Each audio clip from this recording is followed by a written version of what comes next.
낯설지 않게 느껴지는 이유는 제가 대학 시절에 갈메리에서 자취를 했는데 아르바이트로 서울 삼육 중학교 다니는 학생들 과외를 했습니다.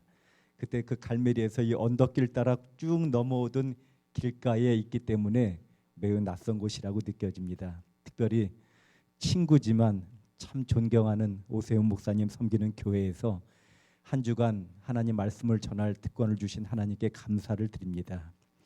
여러분, 다니엘 계시록 우리가 조금 무겁고 어렵게 생각할 수 있는 주제라 좀 친숙하게 느끼라고 그것이 알고 싶다라는 제목을 붙였는데, 영감의 글은 말하기를 다니엘서와 요한계시록이 이해될 때 성도들은 전혀 다른 신앙의 경험을 하게 될 것이라고 했습니다. 그들은 열린 하늘을 보게 될 것이라고 말했습니다. 여러분, 이번 한 주 동안에 여러분의 영안이 널려서 하늘을 보게 되는 역사가 일어나게 되기를 간절히 바랍니다. 저는 특별히 이 앞에 우리 어린 친구들이 있어서 너무나 감사해요. 제가 이 다니엘 계시록 세미나를 한번 용인에서 한 적이 있었는데, 그때 한 어린이가 목사님, 제가 정말 다니엘 계시록을 확실히 깨달았어요, 이렇게 말을 하는 것입니다. 여러분, 요엘서에 보면 우리 어린이들이 나중에 성령을 받아서 하나님의 기별을 전할 것이라 했는데, 우리 친구들 이번 동안에 잘 배워서 정말 다니엘 계시록을 확실히 깨닫고 하나님의 뜻을 깨닫는 귀한 일꾼들 되시기를 바라요. 감사합니다. 첫 시간에 여러분에게 한번 이런 인사를 좀 하고 싶어요. 참 잘 오셨습니다. 우리 옆에 분과 한번 이렇게 인사해 보시지 않겠습니까? 참 잘 오셨습니다.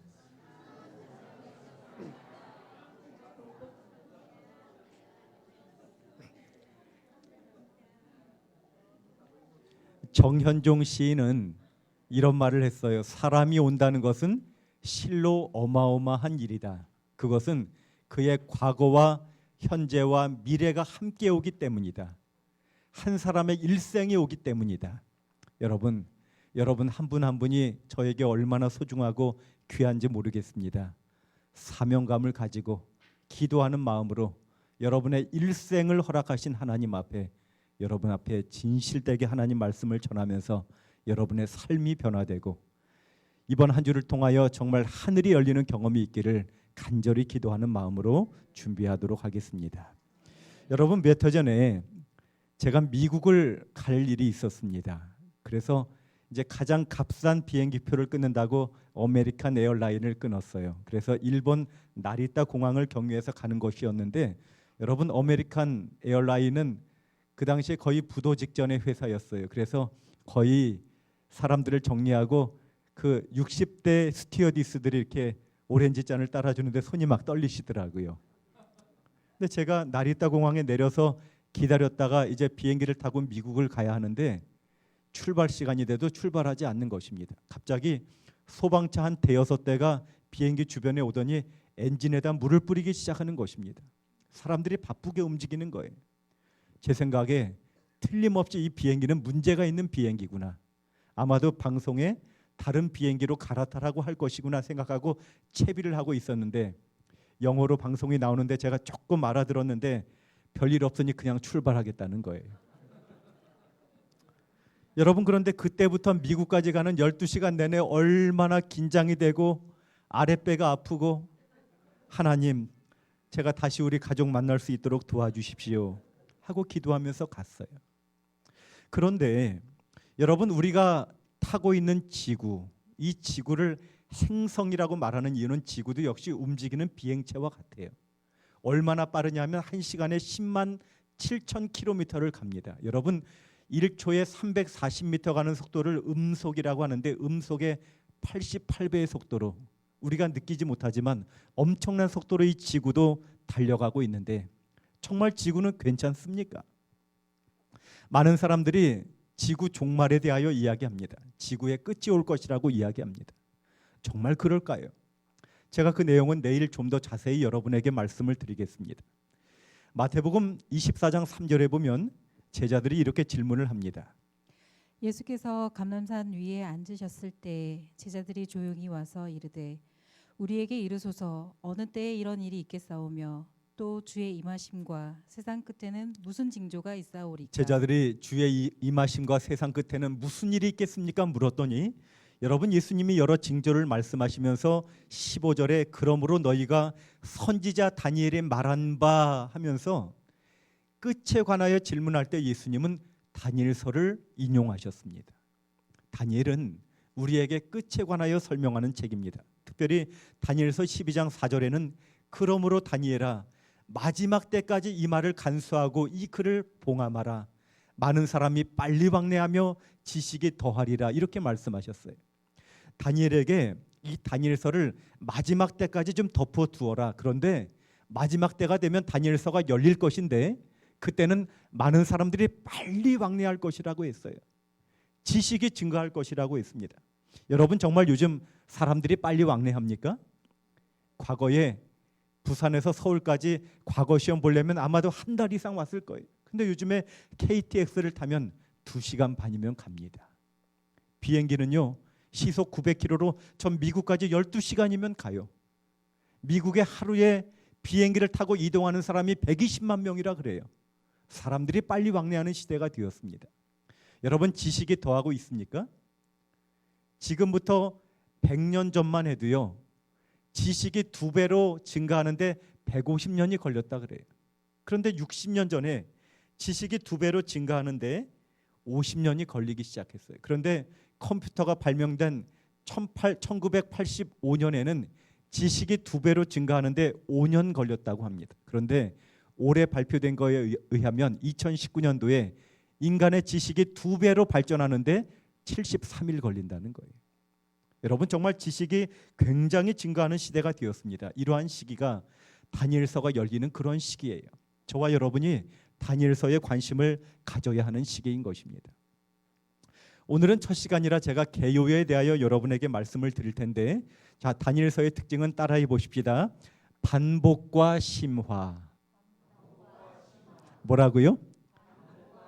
반복과 심화. 우리가 초등학교에 가면 산수를 배울 때 처음에 방정식 나오고 집합 나오고 이런 순서대로 산수를 가르치고 2학년이 되면 또 반복해서 또 가르치는데 조금 더 깊이 가르쳐요. 3학년 때 또 반복되는데 조금 더 깊이 가르쳐요. 여러분, 마찬가지로 다니엘서는 먼저 2장을 통하여, 오늘 배울 2장을 통하여 하나님이 역사를 보여주신 다음에 7장에는 그 내용이 다시 한번 반복되는데 조금 더 심화가 됩니다. 또 8장, 9장에 또 한 번 반복이 되는데 조금 더 심화가 돼요. 그리고 11장, 12장에 다시 한번 반복되면서 무려 같은 역사를 4번이나 반복해서 설명해 주시면서 하나님께서 처음에 알려주시면 어려울 것을 한 계단 오르면서 하나님의 예언의 말씀을 분명히 이해할 수 있도록 우리에게 반복하고 심화돼서 가르쳐 주신다는 특징이 있다고 볼 수 있어요. 다니엘서의 주제는 여러분, 첫 번째로 심판입니다. 뭐라고요? 심판이에요. 다니엘이라는 이름의 뜻이 하나님이 나를 심판하신다. 하나님은 나의 재판장이시다. 그런 뜻이에요. 심판이란 말을 들으면 여러분 기분이 좋아집니까? 부담스럽습니까? 그런데 여러분, 다니엘서를 연구해 보면 하나님의 심판은 그야말로 복음이에요.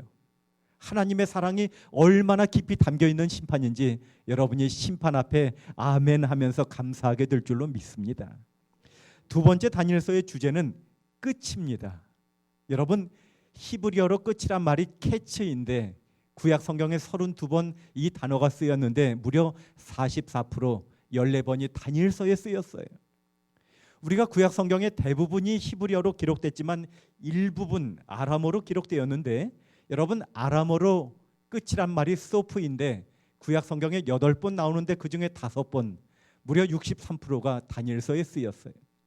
성경의 마지막 때라는 표현이 5번 나오는데 모두 다니엘서에만 나옵니다. 그야말로 다니엘서는 우리에게 끝을 설명하는, 끝내주는 책인 것입니다. 여러분이 다니엘서를 통하여 하나님께서 보여주시는 끝을 분명히 이해하게 될 줄로 믿습니다. 오늘 이 첫 시간에 저는 다니엘서 2장을 연구하면서 세상은 어디를 향해 가고 있는가 하는 주제로 여러분에게 말씀을 드리고자 합니다. 우리 시간은 과거를 통하여 현재라는 역을 지나서 미래를 향하여 달려가고 있습니다. 그런데 대체 이 시간, 역사는 어느 방향으로 가고 있는가 하는 궁금증을 한 번쯤 우리가 가져볼 필요가 있어요. 물은 높은 데서 낮은 데로 흐르는데 이 역사라는 물줄기는 대체 어느 방향으로 흘러가고 있는가? 어떤 개인의 욕심이나 혹은 강력한 지도자에 의하여 그 물줄기가 좌우로 바뀌기도 하는가? 대체 어느 방향으로 흘러갈까? 우리는 굉장히 궁금증을 갖게 되는 것입니다. 그런데 지금부터 2600여 년 전에 지금의 이란, 이라크가 있는 메소포타미아 지역에 신바벨로니아 제국이 있었습니다. 그 나라의 2대 왕이었던 느부갓네살이라는 20대 초반의 젊은 왕이 이제 그 유프라테스 강 위에 수도를 바벨론으로 정하고 그 도시를 삼중의 성벽을 쌓고 그야말로 그 바벨론을 중심으로 난공불락의 성을 만들고 세상에 다시는 없어지지 않을 위대한 국가를 건설하려는 그런 꿈으로 부풀어 있었습니다. 그런데 하나님이 그 왕에게 그 세 겹의 장막을 넘어서 꿈을 그에게 보내주시는 것입니다. 다니엘서 2장 1절은 이렇게 시작합니다. 느부갓네살이 다스린 지 2년이 되는 해에 느부갓네살이 꿈을 꾸고 그로 말미암아 마음이 번민하여 잠을 이루지 못한지라. 하나님은 그에게 꿈을 주셨어요. 여러분 때때로 성경에 보면 하나님이 꿈을 주시는 경우가 있지요. 요셉의 이야기를 보면 술 맡은 관원장, 떡 맡은 관원장에게 꿈을 주시고 요셉을 통하여 해석하게 하십니다. 또 애굽의 바로 왕에게 꿈을 주시고 요셉에게 해석하게 하시면서 하나님은 꿈을 통하여 그분의 뜻을 드러내시는 경우가 성경에 보면 종종 있는 것입니다. 자, 이 이방 왕에게 하나님이 꿈을 보내셨는데 하나님이 그것을 감추어 두셨어요. 이 왕이 아침에 일어나니까 너무나 중요한 꿈을 꿨는데 생각이 나지 않는 거예요. 너무나 중요한 꿈이었습니다. 그래서 그 나라에 똑똑한 사람들을 부릅니다. 왕이 그의 꿈을 자기에게 알려주도록 박수와 술객과 점쟁이와 갈대아 술사를 부르라 하매 말하매 그들이 들어가서 왕의 앞에 선지라. 이제 왕이 그 나라의 똑똑한 사람들을 전부 불러서 그 꿈을 좀 알아달라고 이야기를 합니다. 그 꿈을 알려주고 해석도 알려달라고 부탁을 합니다. 그런데 여러분, 여기 부른 박수, 술객, 점장이, 갈대아 술사, 여러분 특별히 술객이란 말은 영어로 에스트롤로저, 점성술사입니다. 하늘의 별을 보고 점치는 사람들을 불러서 그것을 물어보는 거예요.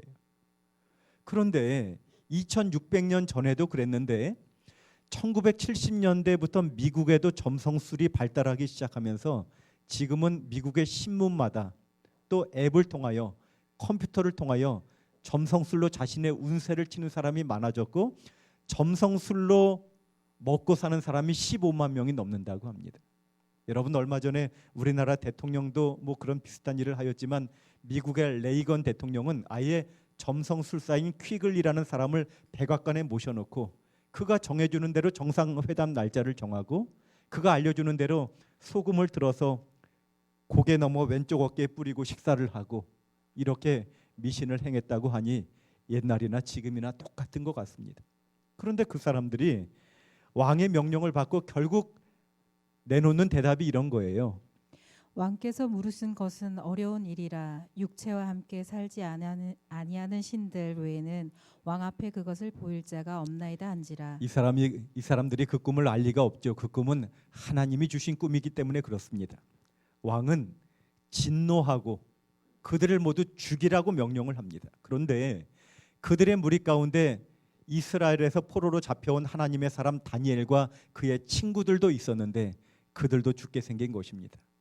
다니엘이 그 죽음의 순간에서 하나님 앞에 이렇게 기도하지요. 2장 17절.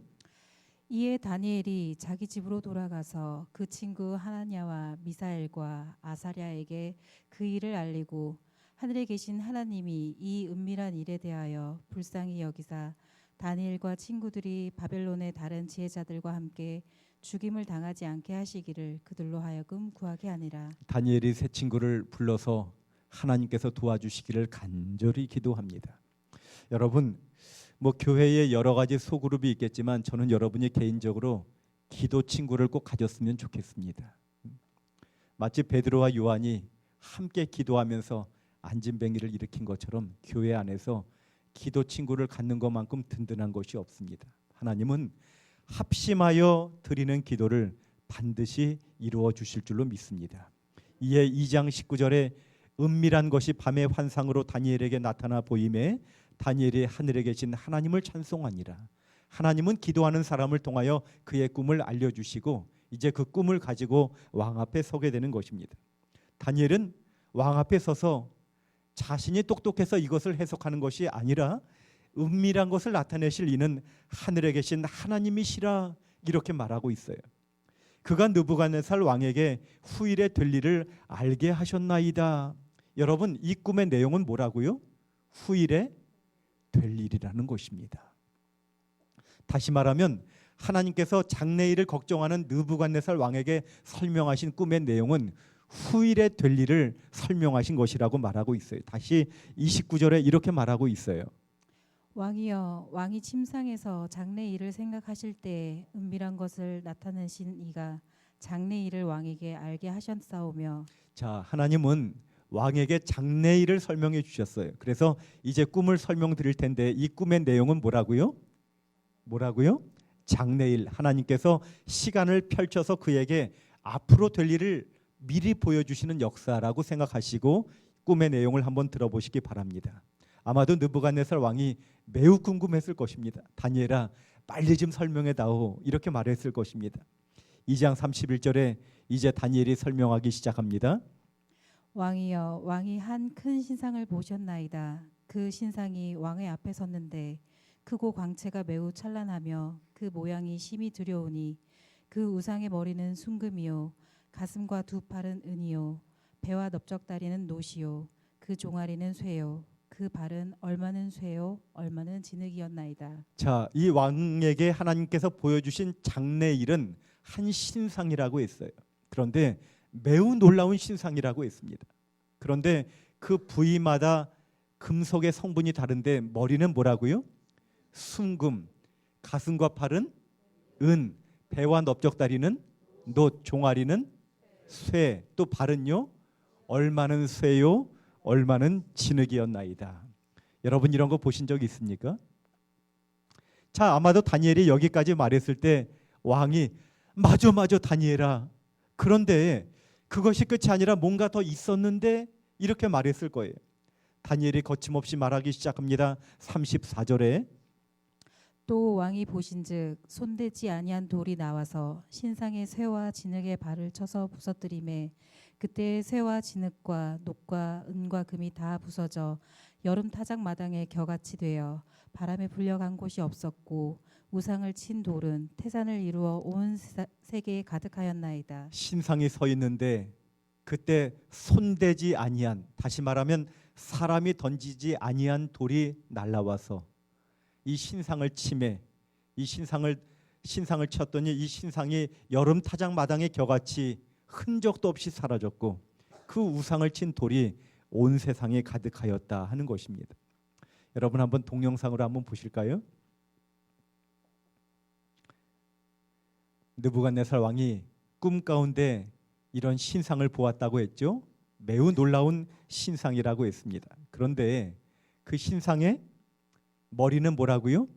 순금, 가슴과 팔은 은, 배와 넓적다리는 놋, 종아리는요 철, 열 발은요 얼마는 쇠요, 얼마는 진흙이었다고 했습니다. 그런데 갑자기 사람이 손대지 아니한 돌이 날라와서 이 신상을 쳤습니다. 그랬더니 이것이 여름 타작 마당에 겨같이 흔적도 없이 사라졌고요. 그 우상을 친 돌은 온 세상에 가득하게 되었다 하는 것이 바로 꿈의 내용이었던 것입니다. 아마도 왕이 맞아 다니엘아, 바로 그 꿈이었어 이렇게 말하지 않았을까요? 그러면서 다니엘아, 빨리 그 해석까지 좀 알려주렴 이렇게 말했을 것입니다. 다니엘은 곧 이어서 해석을 말하기 시작해요. 2장 36절 그 꿈이 이러한즉 내가 이제 그 해석을 왕 앞에 아뢰리이다. 왕은 곧 그 금머리니이다. 여러분, 다니엘이 해석하기를 그 금머리는 바로 왕이 다스리는 이 나라가 바로 금머리입니다 하면서 바벨론을 금머리로 설명하고 있습니다. 왜 하나님은 이 금을, 바벨론을 금으로 표현을 하였을까? 역사가 앤더슨은 이렇게 말하고 있습니다. 고대 역사가 헤로도투스가 느부갓네살이 죽은 지 1세기 후에 바벨론을 방문하였는데 그때까지 많은 금이 남아 있는 것을 발견하였다. 신전, 제단, 사당 등 모든 것이 귀중한 금으로 입혀져 있었다. 예레미야는 바벨론은 여호와의 수중의 금잔이라고 말하고 이사야는 바벨론은 열국의 영광이라고 했다. 여러분, 바벨론은 참으로 금이 풍부한 나라였습니다. 그래서 헤로도투스가 바벨론을 방문했을 때, 그 당시에서 100년이 채 지나지 않았을 때에 많은 제단들, 신전들이 금으로 되어 있었다고 그렇게 말하고 있습니다. 다니엘은 곧이어 또 해설하기 시작합니다. 39절에 왕을 뒤이어 왕보다 못한 다른 나라가 일어날 것이라고 했는데 그것은 분명히 은나라인 메데페르시아를 말할 것입니다. 왜 메데페르시아가 은으로 묘사가 되었을까? 앤더슨은 계속해서 이렇게 말합니다. 마치 은이 가치에 있어서 금보다 못한 것처럼 그 다음 세계적인 왕국이 되었던 메데바사는 부와 영화에 있어서 바벨론보다 못하였다. 그러나 바사는 은이 많기로 유명했다. 메데바사 제국에서는 최초로 각종 세금을 은으로 지불했었다. 그러므로 두 번째 제국의 왕은 은으로 심히 부유해졌다. 여러분, 메데페르시아는 세계 최초로 은으로 세금을 들였던 나라예요. 그래서 하나님은 그 미래를 설명하시면서 그 나라를 은으로 묘사하셨는데 그것은 너무나 적절한 묘사였던 것입니다. 곧이어 다니엘이 말합니다. 셋째로 놋 같은 나라가 일어나서 온 세계를 다스릴 것이라 하였는데 그 놋 같은 나라는 메데페르시아를 쳐서 파고 일어난 그리스가 분명한 것입니다. 여기 크리스웰은 이렇게 말하고 있습니다. 고대 그리스 사람들은 구리 재련에 너무나 탁월했기 때문에 고대 역사가들에 의해 놋으로 뒤집어 쓴 그리스인들로 불리울 정도였다. 여러분, 그리스의 현격한 장군이었던 알렉산더는 특별히 전 세계를 지배했던 왕이죠. 그런데 그리스 사람들은 구리 재련에 탁월해서 노트를 만들어 쓰고 놋 갑옷을 입고 놋 방패를 들고 놋칼을 들고 전 세계를 구리처럼 용해시켰던 것입니다. 자, 네 번째 나라는요, 특별히 강하기가 쇠 같으리니 쇠는 모든 물건을 부서뜨리고 이기는 것이라 쇠가 모든 것을 부수는 것 같이 그 나라가 문나라를 부서뜨리고 빻을 것이라고 말하고 있는데 이 나라는 분명히 로마를 말할 것입니다. 왜 로마가 쇠로 묘사가 되었는가? 역사가 에드워드 기본스는 이렇게 말하고 있어요. 나라와 왕들을 나타내는 금과 은과 놋의 우상들은 철의 제국 로마에 의하여 연속적으로 깨어졌다. 로마 제국은 철의 제국으로 불립니다. 계속 부탁합니다. 로마는 500년 이상이나 거의 정복되지 않을 것처럼 보였다. 로마의 깃발은 영국의 도서에서 아라비아 만까지, 북해에서 사하라 사막까지, 대서양에서 유브라테스 강까지 펄럭였다. 로마의 황제들은 신으로 경배를 받았고 로마의 지배 아래 있는 모든 나라를 자기들의 정책에서 벗어나는 자들을 위한 감옥으로 만들었다. 역사가 기본은 로마의 힘에 저항하는 일은 죽음을 의미했고 거기서 벗어나기란 불가능했다고 말했다. 여러분이 로마의 역사를 연구해 보면 아시겠지만 로마는 조금이라도 반항을 하면 완전히 멸절을 시켜요. 그래서 마게도냐 전쟁도 1차, 2차, 3차에 걸쳐서 완전히 멸절시키고 포에니 전쟁도 1차, 2차, 3차에 걸쳐서 그들의 힘에 대항하는 세력들을 완전히 진압해 버려요. 그래서 성경은 철이 부수고 찢는 것 같이 그들이 그렇게 역사에서 잔악하게 행할 것이라고 말하고 있는 것입니다. 자, 하나님께서 왕에게 세상의 역사를 금속을 통하여 설명을 해주셨어요. 잠깐 복습해 볼까요? 머리 뭐로 만들었다고요? 순금. 어느 나라요? 바벨론. 가슴과 팔은 은나라. 어떤 나라입니까? 메데페르시아. 자, 배와 넓적다리는 놋. 어느 나라입니까? 그리스. 종아리는요? 쇠. 어느 나라였죠? 로마. 여러분 꼭 기억하시기 바랍니다. 왜냐하면 다니엘서는 다시 반복되고 심화되기 때문에 7장을 배우실 때 여러분이 꼭 기억해 두셔야 하는 것입니다. 그런데 하나님이 금속으로 이렇게 한번 설명해 주신 다음에 그 나라들이 나누일 것이라고 설명하고 있어요. 2장 41절. 왕께서 그 발과 발가락이 얼마는 토기장이의 진흙이요 얼마는 쇠인 것을 보셨은즉 그 나라가 나누일 것이며. 여러분, 마치 쇠와 진흙이 도저히 섞일 수 없는 것처럼 그 나라가 서로 섞이지 않고 나누일 것이라고 그렇게 말하고 있는데, 여기 고등학교 교과서에는 이렇게 설명하고 있어요. 로마의 분열. 이러한 토지의 부족은 게르만 민족 이동의 내적 계기가 되어 로마 제정 초기에는 로마의 용병이나 소작인이 되어 평화적인 방법으로 제국 내에 이동하였다. 한의 압박을 받아 서쪽으로 이동한 흉노족의 일부는 흑해 북방에 살고 있었다. 4세기 말에 이들은 다시 서쪽으로 이동하여 남러시아의 동고트족을 쳐부수고 서고트족을 위협하였다. 이에 동고트족은 서방으로, 서고트족은 다뉴브 강 건너 동로마 제국 내로 이동하기 시작하였다. 중국의 한 나라의 공격을 받은 흉노족, 이 훈족이 서쪽으로 도망가면서 그 게르만족을 치기 시작합니다. 그래서 게르만족이 흉노족을 피해서 그 당시 로마 제국 내에 이렇게 들어와서 처음에는 소작인처럼 허리를 숙이고 그렇게 살기 시작한 거예요. 그래서 게르만족의 이동이 활발해지면서 1세기 동안에 여러 족속들이 로마의 영토에 들어와서 몸을 사리고 살다가, 여러분, 게르만의 용병 대장인 오도 아케르에 의해서 서로마 제국이 멸망을 당한 다음에는 그 나라들이 민족별로 독립을 하기 시작하는 거예요. 그런데 그 독립을 한 나라들이 지금 유럽의 근간을 이루게 된 것입니다. 그래서 이 서로 나누게 될 것이라는 성경의 말씀이 그대로 성취가 된 것입니다. 그런데 그들이 나누일 뿐만 아니라 또 서로 피가 섞일 것이라고 말하고 있어요. 43절에 왕께서 쇠와 진흙이 섞인 것을 보셨은즉 그들이 다른 민족과 서로 섞일 것이나, 그들이 서로 정략적으로 섞이기 시작하는 거예요. 여기 유럽의 왕실의 친척들이란 제목의 월드워크지에 나온 글을 보면 이런 글이 있습니다. 두 작은 왕국인 세르비아와 몬테니그로를 제외하고는 유럽의 모든 왕위가 게르만의 혈통이 지배하는 왕실 사이에 상호 결혼으로 이루어져 왔다. 영국과 러시아에 대해 전쟁을 일으킨 독일의 윌리엄 황제는 그의 사촌들과 싸우고 있는 셈이다. 영국의 국왕 조지 5세와 러시아의 황제 니콜라스 2세는 덴마크 국왕 크리스찬 9세의 딸들인 그들의 어머니를 통하여 사촌간이다. 이 두 지배자의 사진을 본 사람은 누구나 의심 없이 그들이 가족적으로 닮았음을 주목해왔다. 그들이 인종적으로 서로 섞일 것이라고 성경은 말하고 있습니다. 그런데 다시 2장 43절에 그들은 피차에 합하지 아니할 것이라고 말씀하고 있어요. 읽어주시기 바랍니다. 왕께서 쇠와 진흙이 섞인 것을 보셨은즉 그들이 다른 민족과 서로 섞일 것이나 피차에 합하지 아니함이 쇠와 진흙이 합하지 않음과 같으리이다. 여러분, 성경은 분명히 말하기를 피차에 합하지 않을 것이라고 말하고 있어요. 그 이후로 많은 사람들이 합해보려고 한번 노력을 하였습니다. 특별히 신성 로마 제국의 샬레망 대제, 우리 역사에는 샤를르마뉴라고 나오죠.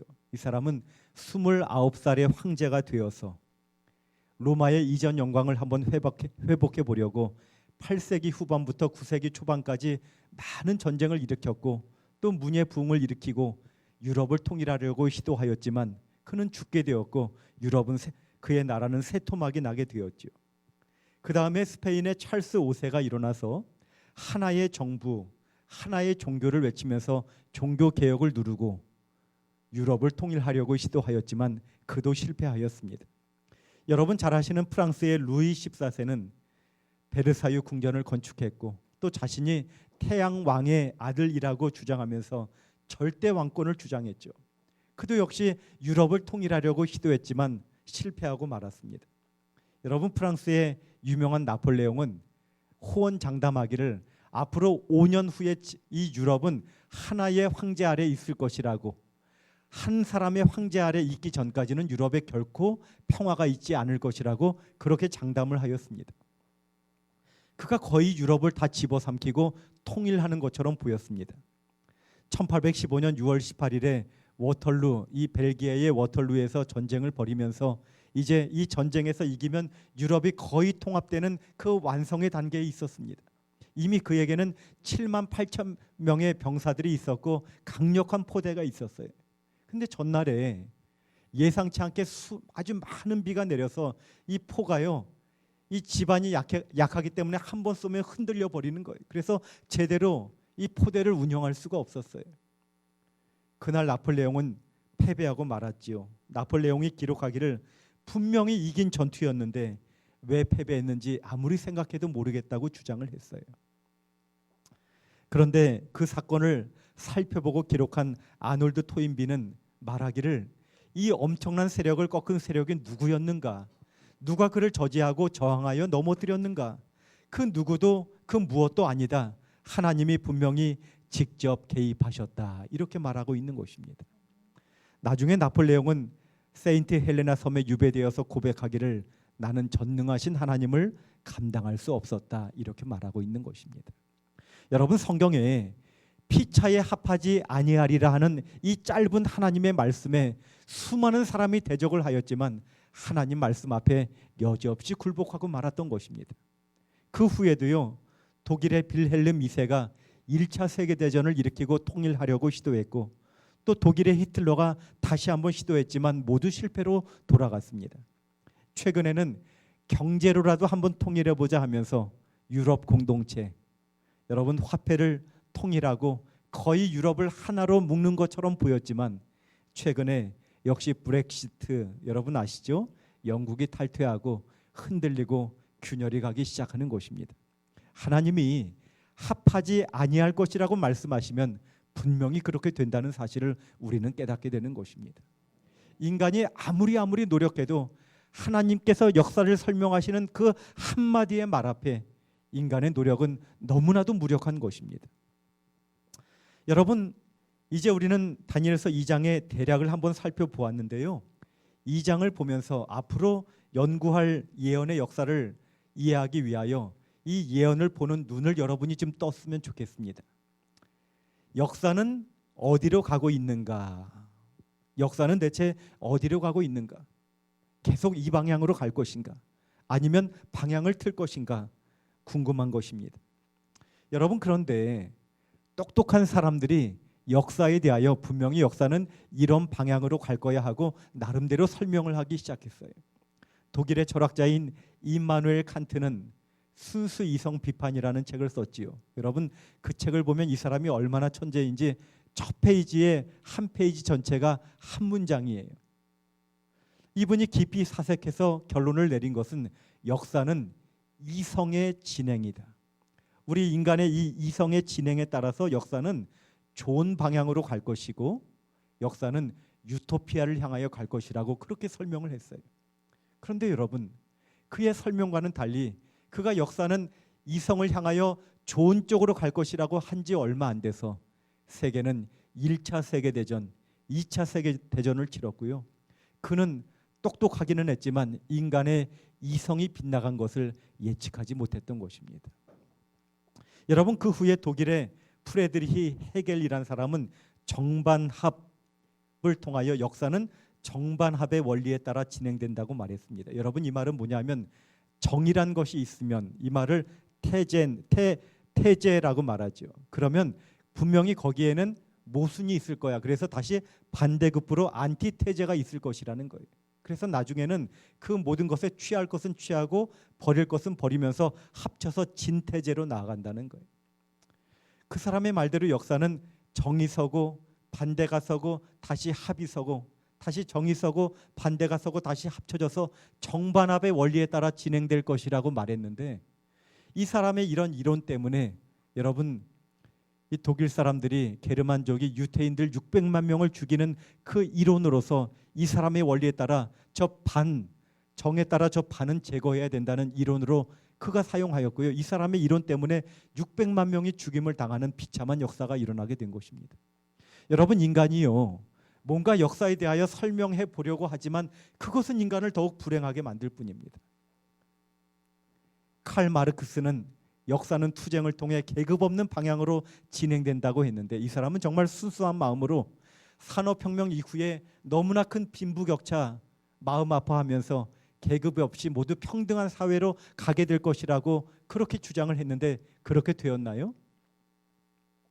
여러분, 그의 이상은 너무나 이상적이었지만 그의 이상대로 되지 아니하고 노동자들이 모여서 더 강력한 계급을 만들지 않았나요?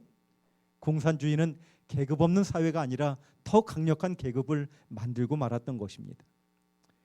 오스발트 스팽글러라는 사람은 역사는 삶의 연속이라고 말했습니다. 그가 쓴 서구의 몰락이란 책에서요, 이 역사 문명을 4단계로 나누고 체계적으로 연구하면서 그가 설명하기를 역사는 삶의 연속이라고 말했는데, 그의 연구는 그 후에 영국의 역사가인 아놀드 토인비에게 큰 영향을 미쳤어요.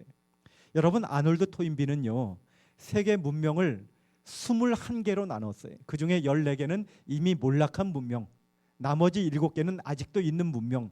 해서 역사가 어떻게 생겨났고 어떻게 발전하고 어떻게 쇠퇴하고 어떻게 없어지는지 그 패턴을 과학적으로 면밀히 살펴보고 12권의 역사책을 기록했어요.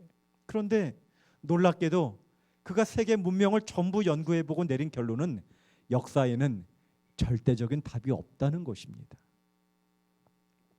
세상 역사 어디로 흘러갈까 마치 럭비공과 같다는 거예요. 어디로 튈지 모른다는 거예요.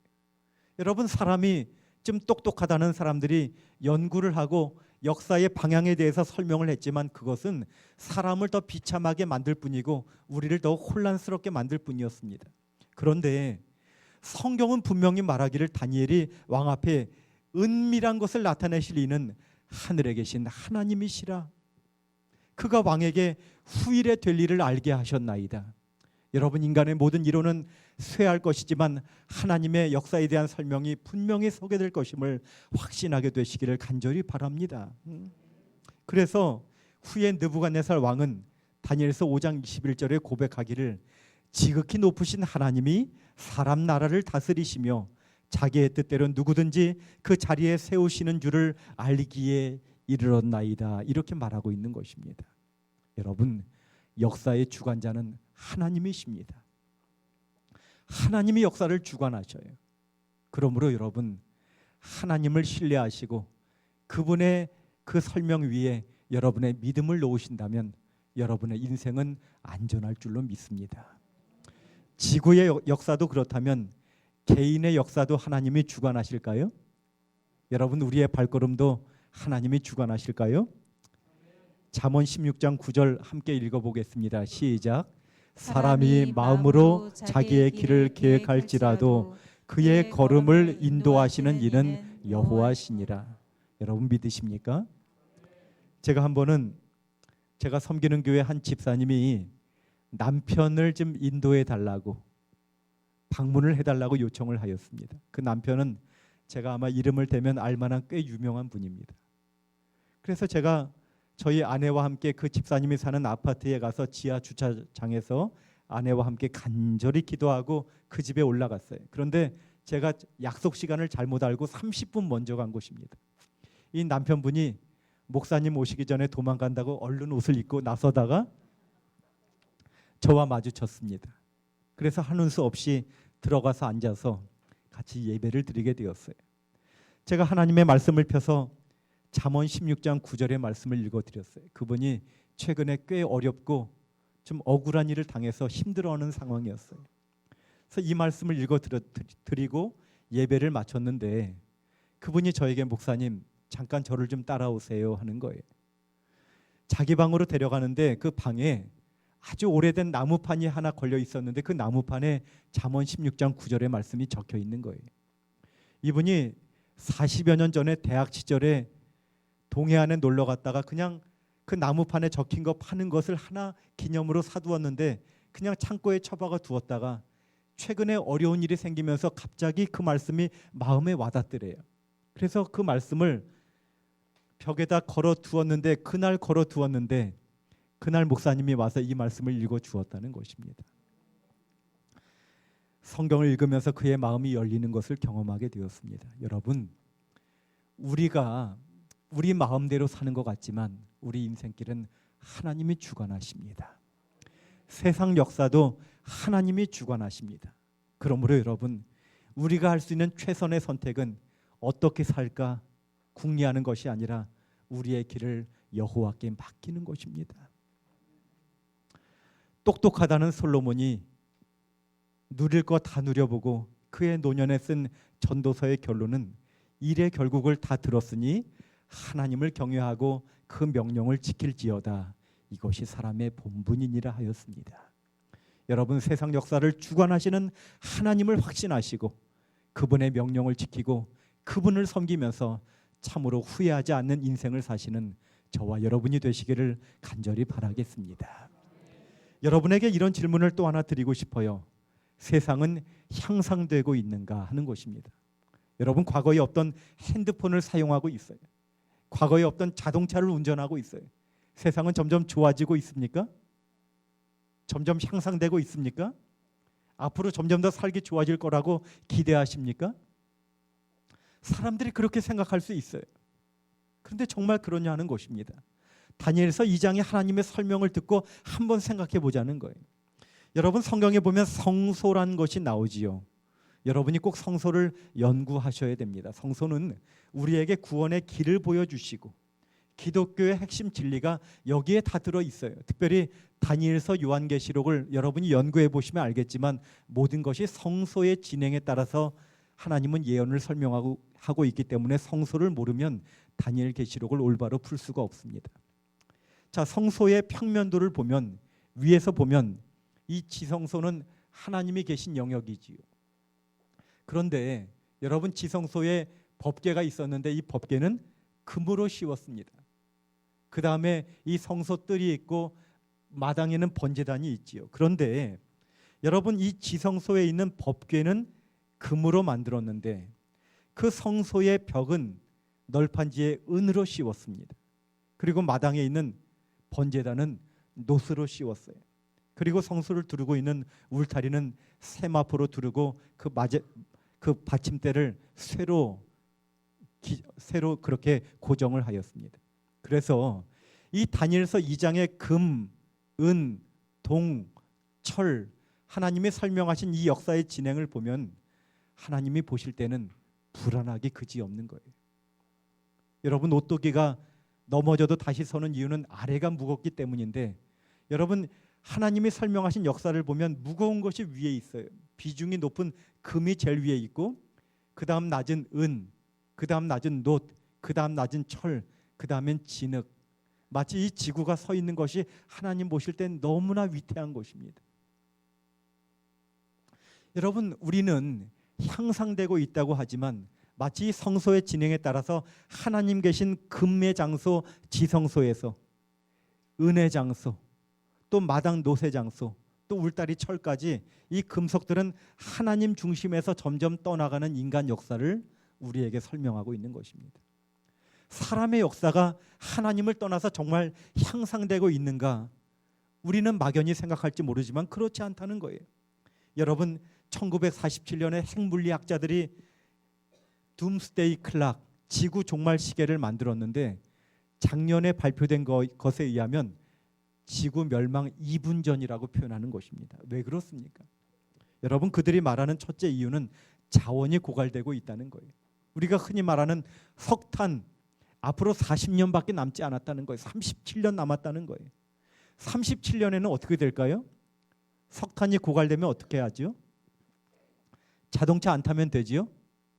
좀 아쉽지만 뭐 비행기 안 타면 되지요? 그렇습니까, 여러분? 얼마 전에 EBS에서 호모 오일리쿠스라는 방송을 한 적이 있어요. 여러분이 한번 꼭 보시기 바랍니다.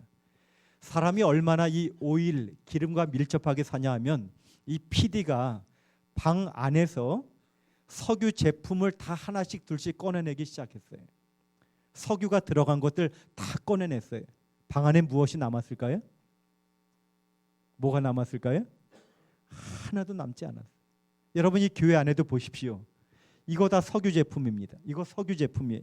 이것도 석유 제품. 이 옷도 석유로 만든 것입니다. 여러분 앉으신 이 의자의 커버, 이거 다 석유 제품이에요. 여기서 석유가 안 들어간 제품이 뭐가 있나 한번 찾아보십시오. 불편하지만 사람들이 말하고 있지 않을 뿐이지 우리 지구는 끝이 다돼가고 있는 것이 분명한 것입니다. 여러분, 지구 온난화에 대해서 이미 너무나 많이 들어서 제가 더 언급하는 것이 무색할 참 이상할 정도입니다. 참 작년하고 올해 더웠죠. 특별히 작년이 더웠는데 여러분 5년 전에도 이렇게 더웠었나요? 우리가 피부로 느낄 만큼 지구 온난화가 얼마나 심각하게 진행됐는지 우리가 느끼는 것입니다. 여러분, 이런 상태로 진행이 되면 앞으로 20년 후에는 지구에 사는 동물의 100만 종이 멸종할 것이라고 말하고 있습니다.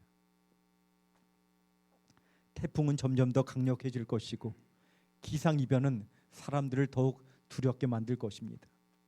여러분, 이 모든 것들이 세상의 역사가 하나님을 떠나가는 역사 가운데 이루어지는 일입니다. 하나님은 분명히 말씀하셔요. 여호와께서 이처럼 이르시되 너희는 내게로 돌아오라. 만군의 여호와의 말이니라. 그리하면 내가 너희에게로 돌아가리라. 여러분, 그런 소식을 들을 때 그것은 어쩌면 여러분에게 돌아오라고 하시는 하나님의 음성이 분명한 줄 믿으시고 주님께로 돌아오게 되시기를 바라는 것입니다. 어린아이가 아무리 폭풍우 가운데 있어도 엄마 품에 있으면 안전함을 느끼듯이 우리는 역사를 주관하시는 하나님 품에 있을 때 진정한 안전이 보장될 줄로 믿으시기 바랍니다. 자, 우리 다니엘서 2장을 이제 마감하면서 교훈을 배워보도록 하죠. 하나님이 역사를 주관하신다는 것입니다. 천인이 엎드려지나라는 책을 여러분 혹시 읽어보신 적이 있습니까? 이 책을 꼭 한번 읽어보시기를 추천드리고 싶습니다. 여러분, 프란츠 하젤이라는 사람의 이야기인데, 프란츠 하젤은 저기 위에 있는 저 아버지, 독일에 예전에 사셨던 우리 재림교회 목사님이었어요. 거기 세 자녀 가운데 제일 오른쪽에 있는 게하르트 하젤은 우리 재림교회의 유명한 구약학자고 전 세계적으로 존경받는 학자입니다. 이미 그분이 차사고로 돌아가시긴 했지만 그 게하르트 하젤의 아버지인 프란츠 하젤의 이야기입니다. 이분이 40세가 넘어서 독일군에 징집이 되어서 2차 대전에 참전을 하게 됩니다. 그런데 이 하젤 목사님은 의롭지 않은 전쟁에 제가 참여할 수 없습니다 하면서 총을 잡기를 거절했어요. 그리고 나는 신앙 양심에 따라서 안식일을 지키겠습니다라고 주장을 했습니다. 그래서 상관들에게 무수히 매를 맞았고 너가 이 전쟁에서 총 없이 살 수 있나 보자 하면서 그를 배치한 부대가 699 공병대대였습니다. 군대 갔다 오신 분들은 알겠지만 공병대는 이렇게 전쟁을 가기 전에 먼저 길을 닫고 또 그 탱크가 지나갈 수 있도록 모든 것을 정리하는 부대이기 때문에 가장 먼저 가서 가장 먼저 총알을 맞는 생존이 어려운 그런 부대인 것입니다. 그런데 전투가 시작돼서 총알이 빗발치듯이 날아오면 병사들이 한 명씩 두 명씩 죽어나가는데 이상하게 총을 들지 않은 이 프란츠 하젤은 안전한 거예요. 부대원들 사이에 소문이 나서 프란츠 하젤 주변에 가면 안전하다 해서 총성만 울리면 전부 그 주변에 몰려드는 것입니다. 그런데 하루는 공병대 사령관이 그를 불렀습니다. 그를 불러서 여보게, 우리가 지금 러시아를 향하여 진군하고 있는데 이 전쟁에 우리가 승리할 것 같나 이렇게 물었습니다. 그때는 1943년도 2차 대전이 막바지에 이를 때였습니다. 이 프란츠 하젤은 대답하기를 사령관님, 저에게 공적인 대답을 요구하시는 겁니까? 사적인 대답을 요구하시는 겁니까? 저는 일개 사병으로서 공적인 대답은 하지 않겠습니다. 사적으로 물으신다면 사적인 의견을 드리겠습니다. 그래, 자네의 사적인 의견을 듣고 싶네. 그때 프란츠 하젤이 뭘 설명했냐 하면 여러분, 제가 지금 여러분에게 설명한 것처럼 다니엘서 2장을 펴서 역사를 쭉 설명하면서 피차에 합하지 않겠다는 그 말씀을 인용하면서 사령관님, 이 전쟁은 절대로 승리할 수 없습니다. 이렇게 말을 했어요. 사령관이 알았네 하고 돌려보내고 다음 날 다시 불렀습니다. 그 다음 날은 2명의 장교를 데리고 왔는데 한 명의 장교는 대학에서 서양사를 가르쳤던 사람이었고 또 한 사람은 철학을 가르쳤던 사람이에요. 이 두 사람 앞에서 어제 한 이야기를 다시 한번 해보게 이 프란츠 하젤이 또 한 번 설명을 했어요. 그 2명의 장교에게 물었습니다. 자네들 어떻게 생각하나? 예, 사령관님, 저 사병이 말한 역사는 틀림이 없습니다. 저 사병이 말한 것은 지극히 타당한 내용입니다. 알았네. 여러분, 이때부터 이 공병대 사령관이 기름을 비축하기 시작합니다. 후퇴하기 위해서 준비를 하고 퇴각로를 준비하는 것입니다. 그리고 그 전쟁에 독일이 패전하였고 많은 사람들이 러시아에서 죽었는데 그들은 무사히 돌아올 수 있었던 것입니다.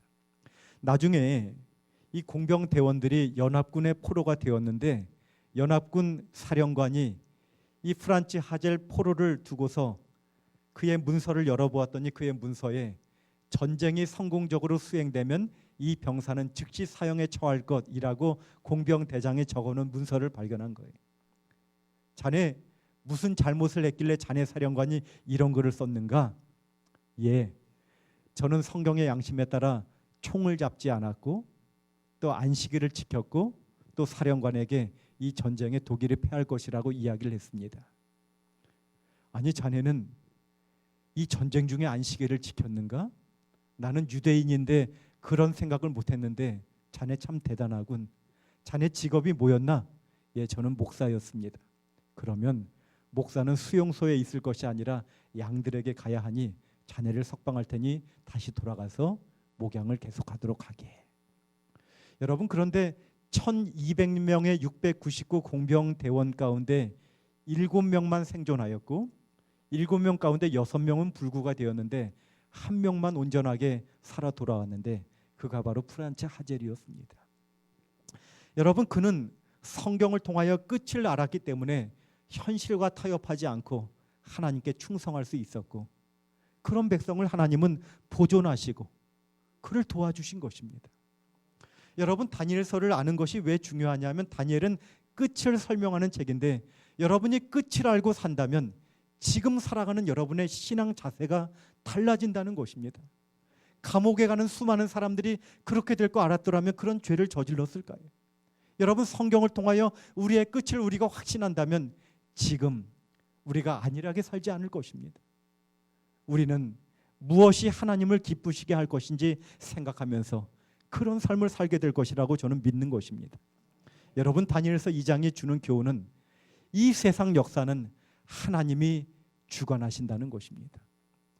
인간 독재자가 또 여러 가지 권력 야욕을 가진 사람들이 아무리 여러분의 신앙을 위해서 위협하고 여러분의 생명을 담보로 신앙을 포기하도록 그렇게 위협한다 할지라도 여러분, 우리가 끝이라는 백성이라면 세상을 주관하시는 분이 하나님이시람을 안다면 우리는 사람을 두려워하지 않게 될 줄로 믿습니다. 그리하여 성경의 말씀대로 내가 죽도록 충성하라. 그리하면 내가 생명의 면류관을 내게 주리라 하였는데 여러분, 우리에게 생명의 면류관을 주실 끝을 알려주시는 하나님, 그분이 우리의 개인의 역사를 주관하시고 세상 역사를 주관하심을 확신하시고 하나님 앞에 죽도록 충성하시는 우리 모두가 되시기를 간절히 바라겠습니다. 내일은 과연 종말은 올 것인가 라는 주제로 이 다니엘서 2장의 내용을 마무리하면서 역사를 보는 눈을 확고하게 다진 후에 7장과 계시록까지 한번 나아가 보도록 하겠습니다. 여러분, 이 기간을 통하여 정말 여러분 인생 가운데 확실한 것을 붙드시고 여러분의 인생에 하늘이 열리는 경험을 하게 되시기를 간절히 바라겠습니다.